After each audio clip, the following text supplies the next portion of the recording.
Fire away. How did Corey Samurai come back? Who's that? Corey? Yeah, I mean, we're still looking at him. His back sore, but it's day-to-day with Corey. Will he practice today? Corey? Yeah. No, he will not practice today. He'll be out. Coach, what do you think Melvin Gordon's brought the last 2 games fully healthy now? His running style, he's yards after contact, making us a little more efficient in the run game. I mean, that's what Melvin does. He's a good running back in this league, and we got to use him. Do you feel comfortable giving him as many touches as he's gotten the last 2 weeks, or is there a need to kind of rotate him a little bit through this next season? His touches are, I think, on pace. His rep count maybe is a little high, but his touches, I'm fine with his touches. He seems like a guy who wants the ball a lot. All the time. All the time. The good ones do. That's what makes them good. Yeah. And early in the season, did he talk to you at all about wanting to carry more of a workload? No, he's not. He's a very unselfish player, but at the same time, we recognize his talents, and we have to use him. And we don't only use him in the run game. We try to get him involved in the passing game. Anthony, if Corey can't go this week, is Isaac a guy you can take a look at? We have to look at that because we're still looking for guys to step up and make plays on special teams. So it could be, if Corey can't go, it may be a special teamer. It may be, we don't know where that's going to come from yet. This division you're in, you got the Raiders at 2-3. You got Denver losing at home to the Giants of all teams. And you found it so far this year to be a little crazy the way it's played. That's the National Football League. Anybody can win on any given Sunday. So we're just taking them one at a time. We're just trying to do our part. We're trying not to look at the big picture right now. We're just trying to keep a narrow focus and take care of the job that we have in front of us, which is the Broncos this weekend. Seeing what the Giants did against the Broncos run defense, are there things that you can take away from that for the game time this week? Well, that defense is top 5 in every category, I think. So Giants did attack it well. They ran the ball well, but they just made plays. Denver had guys in position. Giants just won the one-on-ones. Coach, Jason Verrett got injured week 1. Trevor Williams has stepped up. What have you seen from him since he's taken the starting role? Just really good technique, fundamentals from Trevor. Sometimes you don't even know he's on the field, which when you play the corner position, that's a good thing. But he's been solid this past month, very solid. Ron Malice has done a really good job with him. So when you analyze their defense, how much are you losing sleep over Von Miller? How much aware do you have to be about what he does? In this division, you have those guys every single week. It was Khalil Mack last week, Von this week, Von first week. We have schemes to try to help in the protection and things that we're going to do in our help system. But he's a great player, and no doubt about it. And so we have to account for him because he can wreck the game. Anthony, in terms of your preparation for this game, how much do you go back and look at the first time you played him in the opener versus the last couple of weeks where maybe the personnel is going to be different because of injuries? Yeah, you go back and you look at the things that you liked but didn't call that you might want to carry over that our guys are already familiar with. So yes, you go back and look for a lot of reasons, but mainly I just want to see how they started and where they're at now. And that defense, it hasn't changed a bit. That defense is solid. What did you think of Phillips' decision-making on Sunday? It seemed like he didn't really put the ball in any real danger. Is that kind of I thought he made really good decisions on Sunday. We didn't turn the ball over. He got the ball into the hands of our playmakers. And, I was fine with Phillips' decisions. Is that easier to do when you're moving the ball to the running game and stuff, too, where he doesn't maybe have to make as many? Well, you want to get everybody involved, and you don't want to put too much on one person's plate. And so, yes, it's easier. You don't get as many opportunities as well. But I thought he did a good job. There were some times where he got us out of some looks that weren't very good, and he managed the game really well. Coach, what's the approach this week for Mike Williams? Obviously, coming off the last week, moving forward. We want to get him probably more snaps. Last week I think he was 10. This week it may jump up to 20. But, our receiver core, we're perfectly fine with what we have. It's not like Mike has to come in and save the day. We have guys that can play at that position. They have such a good defensive team. They rank high statistically.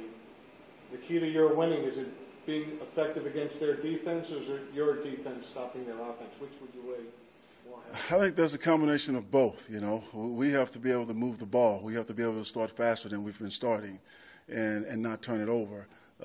Defensively, we have to stop their run. They can run the football efficiently, and we have to stop them. I feel like if we can force them into a passing game, we have good pass rushers. Our special teams, this is a game that we need to win in special teams, the hitting yardage. Did you get a chance to talk to Russell about the meeting yesterday? Briefly, not a lot. Just ran into him before the walkthrough, and we'll get into detail about that a little bit later. But the Giants used their tight end very well against the Broncos. How do you think you'll use Hunter Henry this weekend? Well, use him like we've been using him. He was effective the last couple of weeks, and we'll get him the ball when the defense dictates that we get him the ball, and he'll make plays. How much do you study the first game when you lost to them in week 1? How much does that factor into your preparation this week? It's a game that you study for sure, but I try to look at what they've done, how they've improved, where they've gone from week 1 to week 6. And so it's definitely a game that we look at, though. Will Oliver practice today? What's sort of his I think Oliver's ready to go. He's full go. Yeah. All right, thanks, guys. Okay. Thank you. All right.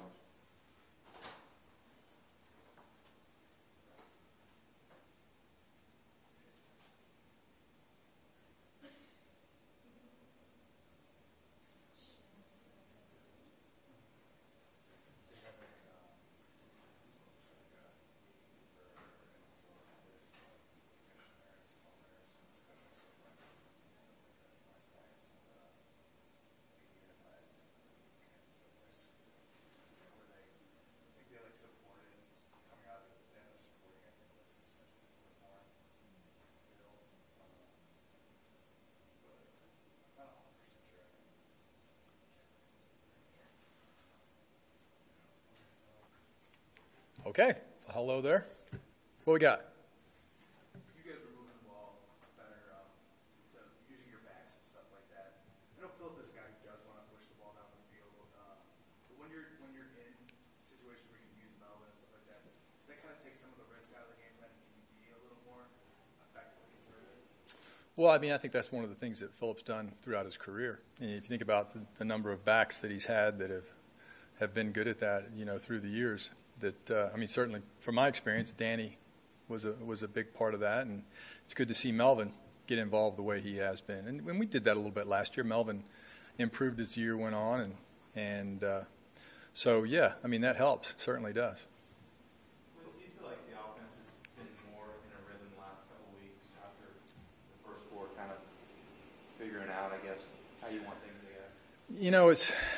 It's funny. I think at times during games we have been. I think we've struggled to start. That's been something that's been consistent, unfortunately. I think we've gotten a little better with our starts, but it's also been frustrating because we were so good at that last year. But, it's something that we look at that we try to improve on. Some of it is we've had opportunities to make plays, and we've just missed for whatever reason. And a lot of times when you talk about momentum or getting rolling, it comes down to somebody making a play, and then you build energy from that. And, last week when the first run, we go 13 yards with it or whatever that was, I thought, okay, this feels kind of like now we go. And then we get to a third down and we don't convert. We missed 2 plays in that drive that gave us a chance to put us in a 3rd and short, and then we're facing a 3rd and long. So I think one of the things that's hurt us a little bit has been that we've been in a number of 3rd and longs, and your success rate on those isn't as good. Now, we've converted some later in the game, but it feels a little bit like we're improving, we're moving in that direction, but it's also frustrating because we haven't started better than we have. Is that just better executing? How do you get better? Well, I think that we're trying a couple of things. We have been for the last few weeks as far as how we prepare and talking about plays that we like, not necessarily a play string per se, but plays that we like early. We work on those a little bit, especially later in the week where we're saying, okay, we're thinking about these maybe early, so let's make sure we focus in on those. But some of it hasn't really as much been the execution themselves of the plays themselves as it is just not making a catch or not making a throw or missing a cut. Once again, I'm as guilty as anybody for some of the calls that we've made. So I think it's just been a complete thing that we've had to work through, and I don't want to say, oh, yeah, we're making progress, because then if we go out and we don't, you're like, okay, what was that idiot saying? So, it feels a little bit like we're improving, but there's no question that's something that we have to improve on. Do you feel like Melvin's emerging a little bit more as a leader in terms of the expectations of how he needs to play week in, week out? It's funny because last year when my first year back here with Melvin, wasn't an especially great season for him the year before. And, he really did well through the good part of the season until he got injured. In fact, I thought at the end of, right when he got injured against Carolina, he was playing at a really high level and doing a lot of good things. And then, that obviously set him back. And I think this year with the changes and everything, we didn't start as fast as we had. But, boy, I give him credit. The last couple of games, he's really turned it up. And you're starting to see some of the things that you say, Melvin. I mean, don't get me wrong. He's made some plays in the first games. But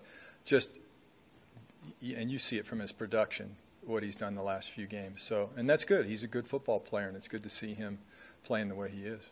When he does turn it on, how much of a difference does he make for the entire offense?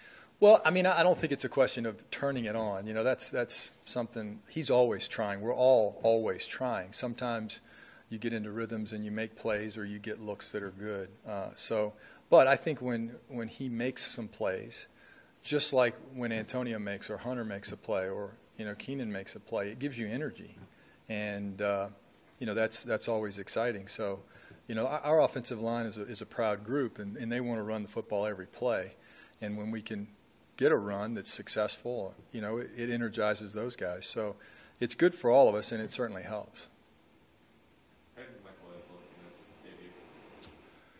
Well, Mike made a nice catch for us on a third down, which was good. And, there was a lot thrown on him in a short time. And you got to remember, he hasn't had any OTA reps, any training camp reps, and you're going against some pretty good football players at this level. So there's always some things that you got to continue to work through. But it was really exciting to see him on the football field. It was fun to see him in practice last week because we get a better look at him in practice more so than the 10 plays he got in the game, because there's little things that you see him do that you say, okay, when he gets more reps, when he gets it, it's going to really help us. He obviously made the catch on the one step. We don't saw that. How are you doing the other 10? He did all right. I mean, once again, he is a rookie, and he didn't have all the other things. So there were some things that he's got to learn about it. But I would say, I'm not saying that he did poorly. I'm just saying that he's still. I'm not expecting him to go in and catch 10 balls for 200 yards this game. I expect him to continue to grow and get some opportunities. And, we got to get a feel for what his strengths are, what he does well, how he can adjust. And, that's all part of it. But we were very pleased with how he did in the first game. And it was good to have him out there. That's back-to-back weeks with evening drives in the fourth quarter. As a play caller, how do you approach the situation? I know Coach Lynn and Philip, you want to credit that first play call. But how much of that is preparation for the two games compared to how the game's flowing? Every one of them's different, Ricky. You never know. And it's rewarding for our players to have success, because we've been in a lot of those situations in the last 22 games, and we haven't always gone well for us. So the last two, it's been nice to be able to do that and finish the way that we did, and hopefully that gives us the confidence, because it seems like we're going to be in a lot of those games, and if we can do that and give ourselves a chance to win, it's exciting.